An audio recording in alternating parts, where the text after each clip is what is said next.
성도님들 반갑습니다. 오늘도 말씀 가운데 하나님께서 우리에게 찾아와 주시고 적실하게 적용해 주시는 성령님의 은혜가 가득하시길 간절히 소원합니다. 오늘 우리에게 주시는 하나님의 말씀은 느헤미야 2장 1절부터 10절까지의 말씀입니다. 아닥사스다 왕 20년 니산월에 나는 왕에게 술을 따르는 일을 맡았다. 왕에게 술을 따라 드리는 어느 날 왕께서는 나의 안색이 평소와는 달리 좋지 않은 것을 보시고는 안색이 좋지 않구나, 아픈 것 같지는 않은데 무슨 걱정되는 일이라도 있느냐 하고 물으셨다. 나는 너무나도 황공하여 임금님 만수무강하시기를 빕니다. 소신의 조상이 묻힌 성읍이 폐허가 되고 성문들이 모두 불에 탔다는 소식을 듣고서 울적한 마음을 가누지 못한 탓입니다 하고 아뢰었더니 네가 바라는 것이 무엇이냐 하고 왕께서 또 나에게 물으셨다. 나는 하늘의 하나님께 기도를 드리고 나서 왕에게 말씀드렸다. 임금님께서 좋으시면, 임금님께서 소신을 좋게 여기시면 소신의 조상이 묻혀있는 유다의 그 성읍으로 저를 보내주셔서 그 성읍을 다시 세우게 하여 주시기를 바랍니다. 그때 왕후도 왕 옆에 앉아 있었다. 왕은 그렇게 다녀오려면 얼마나 걸리겠느냐, 언제쯤 돌아올 수 있겠느냐 하고 나에게 물으셨다. 왕이 기꺼이 허락하실 것 같은 생각이 들어서 나는 얼마가 걸릴지를 말씀드렸다. 나는 왕에게 덧붙여서 말씀드렸다. 임금님께서 좋으시다면 소신이 유다까지 무사히 갈 수 있도록 유프라테스 서쪽 지방의 총독들에게 보내는 친서를 몇 통 내려주시기 바랍니다. 또 왕실 숲을 맡아보는 아삽에게도 나무를 공급하라고 친서를 내리셔서 제가 그 나무로 성전 옆에 있는 성체 문짝도 짜고 성벽도 쌓고 소신이 살 집도 짓게 하여 주시기 바랍니다. 나의 하나님이 선하신 손길로 나를 잘 보살펴 주셔서 왕이 나의 청을 들어주었다. 왕은 나에게 장교들과 기병대를 딸려 보내어 나와 함께 가게 하였다. 그래서 나는 길을 떠나 유프라테스 서쪽 지방의 총독들에게로 가서 왕의 친서를 전하였다. 호론 사람 산발랏과 종노릇을 하던 암몬 사람 도비아에게 이 소식이 들어갔다. 그들은 어떤 사람이 이스라엘 자손의 형편을 좋게 하려고 오고 있다는 것을 알고서 몹시 근심하였다고 한다. 아멘. 지난 6월부터 매주 토요 새벽마다 느헤미야서를 통해 귀한 은혜를 누렸는데요. 오늘부터 다시 느헤미야서를 묵상하게 됩니다. 우리의 무너진 영적 성벽이 있다면 다시금 이 기회를 통해 견고하게 세워지는 영적인 은혜를 더해 주시기를 간절히 소망합니다. 우리 성도님들의 삶 가운데 많은 기도의 제목들이 있을 줄로 압니다. 그렇게 기도해 나가실 때 이 기도 생활에 관하여 또 기도 응답에 관하여 많은 질문도 생겨날 수 있을 것 같습니다. 과연 하나님은 내 기도에 응답하시는가? 눈에 띄는 변화가 없는 이런 시간이 지속되면서 내가 지금 기도 생활을 잘하고 있는 건가? 기도하면서 나는 아무것도 안 해도 되는 건가? 오늘 본문에는 이런 우리 기도의 생활에 관한 여러 가지 교훈과 귀한 메시지들을 발견할 수 있는데요. 두 가지를 한번 오늘 본문을 통해서 살펴보기를 원합니다. 첫 번째로 속마음을 기도의 자원으로 삼으라는 것입니다. 오늘 읽진 않았지만 1장 1절 말씀을 보시면 20년 기슬로월 내가 도성 수산에 있을 때라고 했습니다. 이 말은 쉽게 말해 제가 늘 그래왔듯이 몇 월 며칠에 교회로 출근해서 사무실에 의자에 앉았을 때 이런 말이 되겠습니다. 느헤미야가 그렇게 평범한 하루를 보내고 있었습니다. 그러던 중 갑자기 지인들로부터 예루살렘 성벽이 무너졌다, 불탔다는 소식을 전해 듣게 되죠.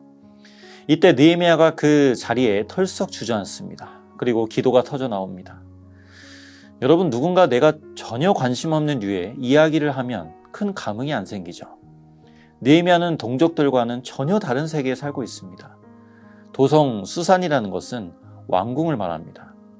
이 정도 사회적 위치에 있다면 예루살렘의 상황과 자신을 철저히 구분지으면서 그래, 도움이 필요하겠네, 구제물품이나 가져다 줘, 이 정도 반응할 수 있습니다.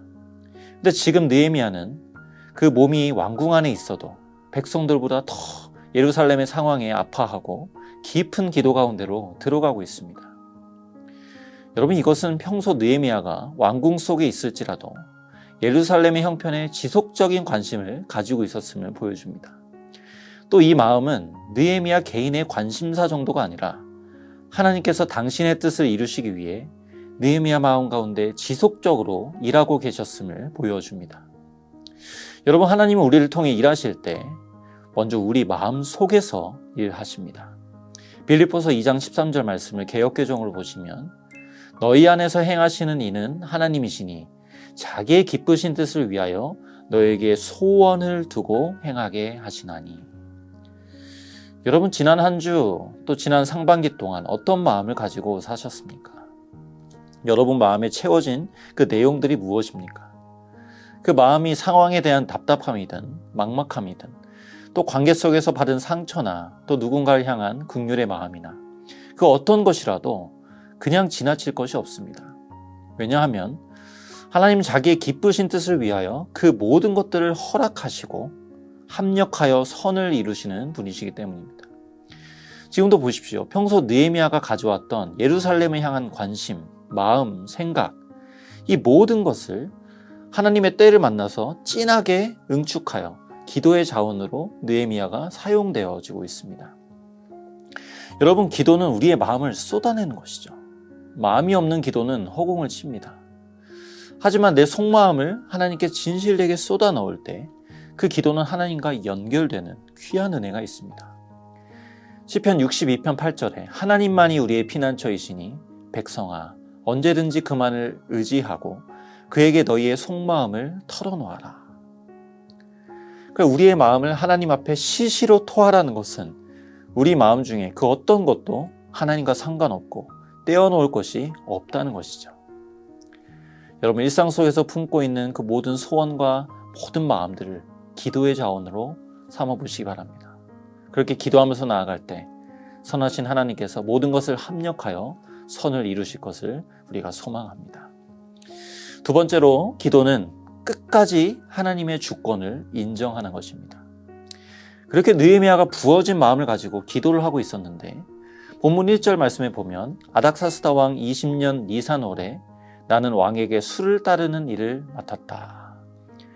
왕에게 술을 따라 드리는 어느 날 왕께서는 나의 안색이 평소와는 달리 좋지 않은 것을 보셨다. 자, 정확히 1장 초반에 예루살렘에 관한 소식을 들은 지 넉 달이 지난 시점임을 말씀해주고 있죠. 느헤미야가 4달 동안 기도한 겁니다. 그리고 4달 동안 아무런 응답의 조짐도 없었습니다.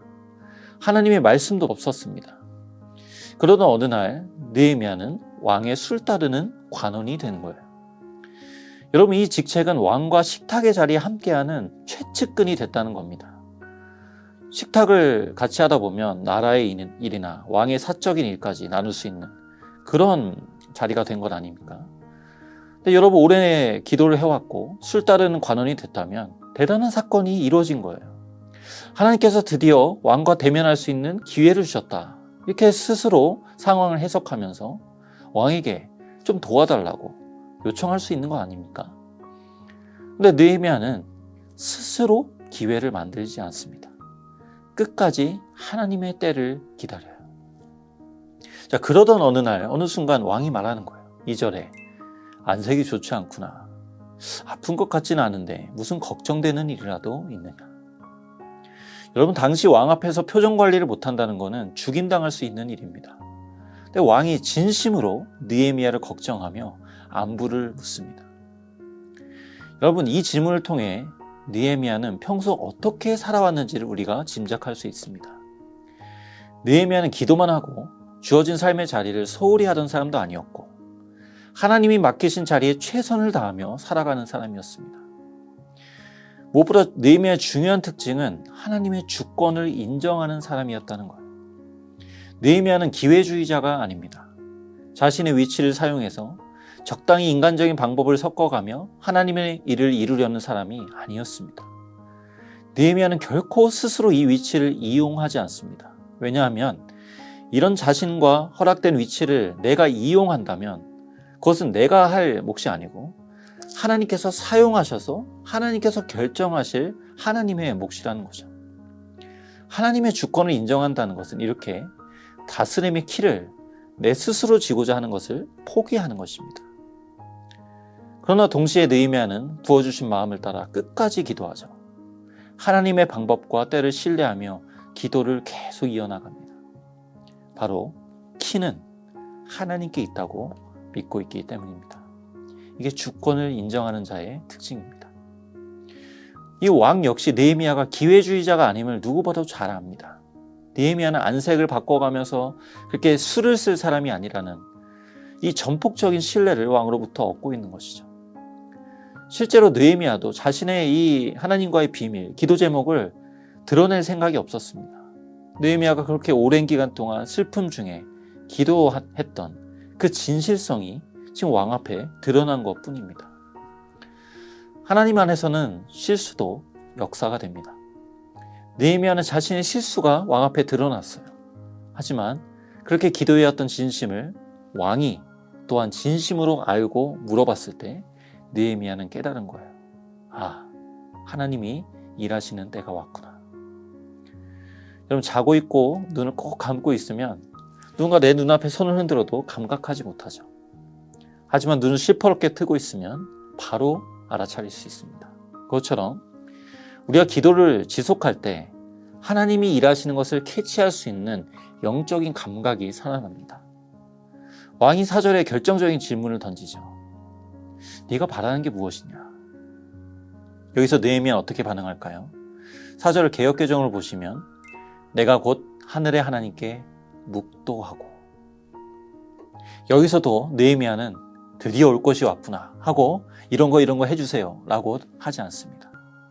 그렇게 말하고 싶어도 하나님께 묵도하고, 느헤미야는 이 흥분되는 순간에도 결코 하나님보다 앞서가지 않습니다. 왕 앞에서 큰 소리로 기도할 수는 없으니 조용히 하나님의 인도하심을 구하며 기다리는 거죠. 지혜를 구하는 겁니다. 하나님의 때가 온 것 같은데 저를 도와주세요. 하나님의 뜻을 이루어 주세요. 느헤미야의 기도는 절대 하나님보다 앞서지 않겠다는 하나님의 절대 주권을 인정하는 고백인 겁니다.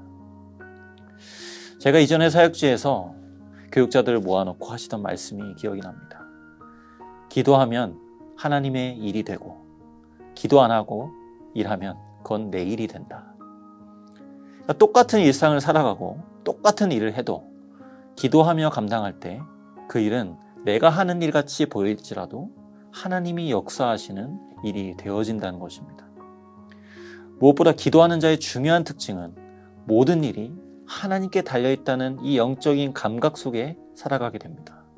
그래서 모든 순간에 하나님과 잇대어 살아갈 수 있게 되고 하나님이 일하심에만 소망을 두고 살아갈 수 있습니다. 우리 오늘도 치열하게 삶의 자리를 감당하신 우리 성도님들, 지금 흘러가는 시간 속에 내 마음에 채워지는 것들이 있으십니까? 그 마음 안에 담긴 것들을 한숨의 제목이 아니라 기도의 자원으로 사용해 보십시오. 그리고 계속해서 하나님의 주권을 인정하며 하나님의 일하심을 기대하며 기도를 지속해 보십시오. 하나님께서 우리의 삶을 회복시키실 뿐만 아니라 저와 여러분을 통하여 당신의 기뻐하신 뜻을 이루실 것을 소망하고 또 간절히 소원합니다. 함께 기도하겠습니다. 하나님 아버지, 다시 한번 느헤미야를 상고하게 하셨습니다. 느헤미야에서 안에 담긴 하나님의 일하심과 또 하나님께서 우리 삶 가운데 동일하게 어떻게 영적인 성벽을 세워가길 원하시는지 우리가 깊이 묵상하길 원합니다. 특별히 오늘 주신 말씀 속에서 우리 마음 안에 부어주시는 것들 하나도 버릴 것 없이 다 기도의 자원으로 사용하라고 주님 말씀하십니다. 하나님, 우리 마음 가운데 이런 마음은 버려도 된다, 이런 마음은, 이런 생각은 정말 의미가 없다 하는 그 모든 것까지도 하나님께 다 기도의 자원으로 사용하며 기도할 때 하나님께서 그 모든 것을 합력하여 선을 이루실 것을 우리가 소망하며 기대하며 나아가는 저희들 되게 인도하여 주시옵소서. 또한 그 어떤 순간이라도 주님보다 앞서지 않고 주님의 주권을 인정하며 주님의 뒤에서 주님을 뒤따라가는 저희들 되길 원합니다. 항상 묵상하며 항상 주님 앞에 묵도하며 기도하며 나아가는 저희 걸음 가운데 주님께서 선한 목자 되어주셔서 선한 길로 인도하여 주시옵소서. 감사를 드리며 예수 그리스도의 이름으로 기도드립니다. 아멘.